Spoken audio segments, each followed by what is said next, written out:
essa situação, né, o Luiz Nassif, né, ele chama de movimento manada. Enfim, movimento manada é um conceito também que tem em larga escala, né, do linchamento, né, isso tem um componente cerebral que eu acho que poderia ser investigado, né, essa coisa de Não, as pessoas serem capturadas por uma coisa. Não, vamos cancelar o cancelamento também, né, e como você costuma dizer, Nicoleles, que os políticos desse tempo, de hoje, né, contemporâneos, eles não estão à altura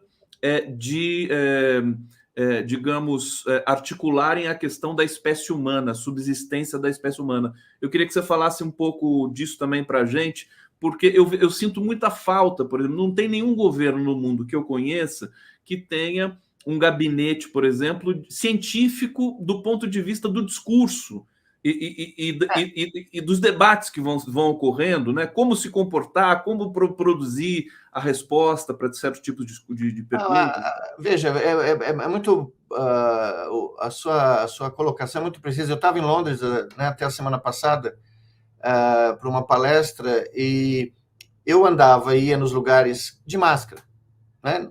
E eu era o único. Talvez tinha mais duas, três pessoas que eu encontrei na rua, geralmente asiáticos, de máscara. Então eu entrava no restaurante de máscara, eu entrava nas lojas para ver alguma coisa, eu caminhava mesmo pela rua, a cidade estava cheia até, e eu olhava em volta e via todo mundo. Eu não peguei o metrô, porque o metrô é lotado, né? Então eu andei, que é uma forma muito mais saudável de conhecer a cidade. Eu não conheço Londres há muitos anos, mas de qualquer maneira eu andei. Curiosamente, algumas pessoas me paravam quando eu estava no restaurante antes de comer, né? Eu sempre comi fora, né? Na área externa, na rua.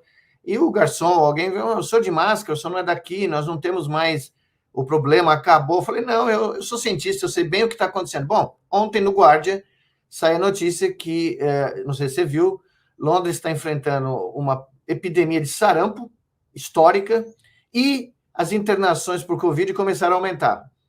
E o número de pessoas, apesar que eles não também acabaram com os testes, acabaram com a divulgação de dados, que é conveniente, né?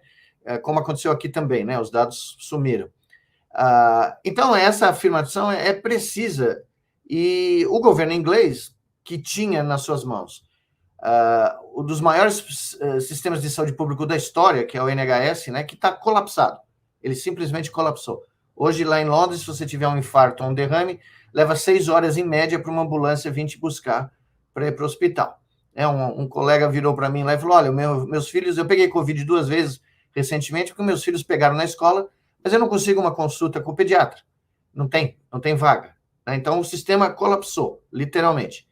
Então, essa é a prova que o problema é global, né? O problema da gestão política do mundo moderno e a falta do conhecimento da ciência, já vista como a ciência é tratada aqui, né?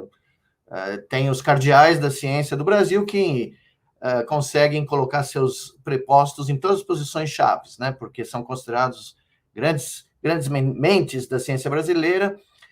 E, na realidade, quem conhece o métier, quem conhece os bastidores, sabe que não é bem assim. Fora daqui, ninguém conhece, ninguém sabe quem é, nunca fez nada de relevância, mas consegue encaixar seus prepostos porque tem o aval político.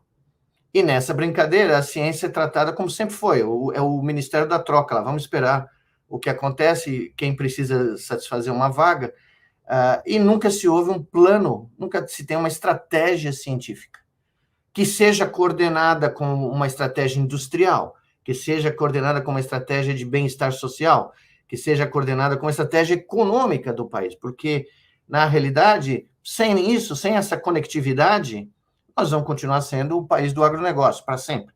Como o Márcio Porchman gosta de falar, o grande fazendão. Para Né? sempre não, porque se for para sempre, acaba Não, as condições. isso. Para sempre é uma metáfora, né?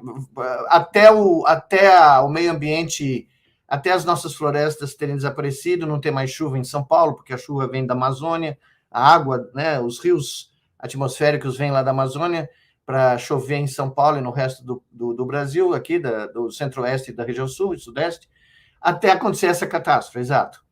Mas, infelizmente, a gente não tem essa conectividade. As pessoas não se deram conta aqui no Brasil que a ciência é muito maior do que só ela mesma, encastelada na universidade, nos nos institutos de pesquisa. A ciência hoje é a grande geradora de transformação econômica e social do planeta, para quem acordou para isso, como a China, tá?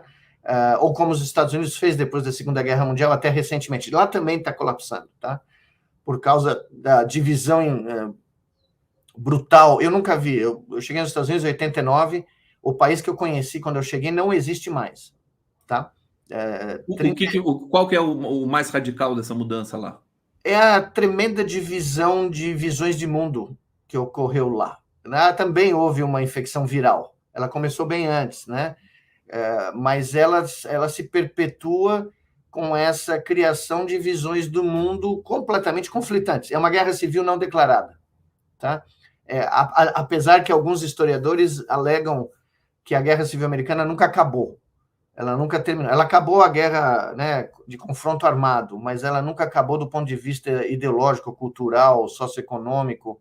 Haja visto que, inclusive pus no meu livro, um gráfico que foi popularizado por um futurólogo, né, o Ford, lá nos Estados Unidos, que a partir da década de 70, a produtividade americana explode, tá?